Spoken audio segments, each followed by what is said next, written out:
Hello, അപ്പം ഞാനിന്ന് ഓഫീസിൽ നിന്ന് നേരെ വീട്ടിലെത്തിയിട്ടാ. ഇന്ന് ഭയങ്കര ജോലിയുള്ളൊരു ദിവസമായിരുന്നു. ഞാൻ നല്ല ക്ഷീണിച്ചാണ് വന്നത്.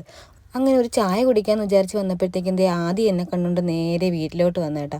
പിന്നെ ഇതുവരെ ഞാൻ വീഡിയോയിലൊന്നും കാണിച്ചിട്ടില്ല. ഇതെൻ്റെ വീട്ടിലെ മെമ്പേഴ്സ് തന്നെയാണ് കേട്ടോ. അങ്ങനെ ഞാൻ നേരെ പോയി ഒരു ചായ ഇടാൻ വേണ്ടി ആദ്യം കട്ടൻ ഇടാമെന്നാണ് വിചാരിച്ചത്. അപ്പം നോക്കുമ്പോൾ ഫ്രിഡ്ജിൽ പാലുണ്ടായിരുന്നു. അപ്പം പിന്നെ വിചാരിച്ച് എന്നാൽ പിന്നെ ഒരു പാൽ ചായ തന്നെ ഇട്ട് കുടിക്കാമെന്ന്. അങ്ങനെ ഞാൻ ചായ അടുപ്പിൽ വെച്ചിട്ട് നേരെ കേശുവിൻ്റെ ലഞ്ച് ബാഗ് എടുത്തുകൊണ്ട് വന്നു കേട്ടോ. പിന്നീടായാൽ ഞാനങ്ങ് മറന്നു പോകും. അങ്ങനെ അവൻ്റെ ബാഗിലെ പാത്രങ്ങളൊക്കെ കഴുകാനായിട്ട് എടുത്ത് വെച്ച് അപ്പോഴേക്കും എൻ്റെ ചായ റെഡി ആയിട്ടാ. പിന്നെ ഞാൻ നേരെ ചായ കപ്പിലോട്ടാക്കി. സ്നാക്സ് ഒന്നും ഇല്ലായിരുന്നു കഴിക്കാൻ. എനിക്ക് എന്തെങ്കിലും ഉണ്ടാക്കണമെന്നുണ്ടായിരുന്നു. പക്ഷേ ക്ഷീണം കാരണമാണെന്ന് തോന്നുന്നു കേട്ടോ. എനിക്ക് ഭയങ്കര മടിയായിരുന്നു എന്തെങ്കിലും ഉണ്ടാക്കണമെന്ന് വിചാരിച്ചെങ്കിലും ഞാൻ ഉണ്ടാക്കിയില്ല.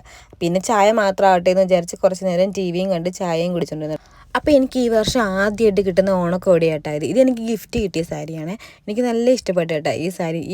എനിക്കിതിൽ ഏറ്റവും ഇഷ്ടപ്പെട്ടത് ഈ തുഞ്ചലാട്ടോ. പിന്നെ വയലറ്റ് കളർ എനിക്ക് ഭയങ്കര ഇഷ്ടമാണ്. എനിക്ക് വയലറ്റ് കളറൊന്നും അങ്ങനെ ഇല്ല.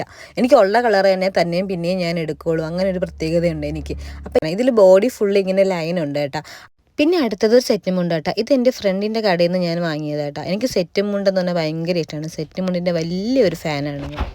എനിക്ക് ഉടുക്കാനും കൂടുതൽ ഇഷ്ടം സാരിയേക്കാൾ സെറ്റ് മുണ്ടാണ് വേഗം ഉടുത്ത് കഴിയുന്നത് കേട്ടോ. ഇത് ഞാൻ ഓണം സെലിബ്രേഷന് ഓഫീസിൽ ഉടുക്കാമെന്ന് വിചാരിച്ച് വാങ്ങിയതാണ്. അപ്പോൾ ഏതാണ് ഉടുക്കണമെന്ന് എനിക്ക് അറിഞ്ഞുകൂടാ. രണ്ടും എനിക്ക് ഇഷ്ടമായി. അപ്പോൾ ഇതിലേതെങ്കിലും ഒന്ന് തന്നെയായിരിക്കും ഓണം സെലിബ്രേഷൻ ഞാൻ ഓഫീസിൽ ഉടുക്കണം. അപ്പം നിങ്ങൾക്ക് ഏതാ ഇഷ്ടമായെന്ന് വെച്ചാൽ കമൻറ്റ് ചെയ്യണേ. വീഡിയോ ഇഷ്ടമായി ലൈക്ക് ചെയ്യുക. ബൈ.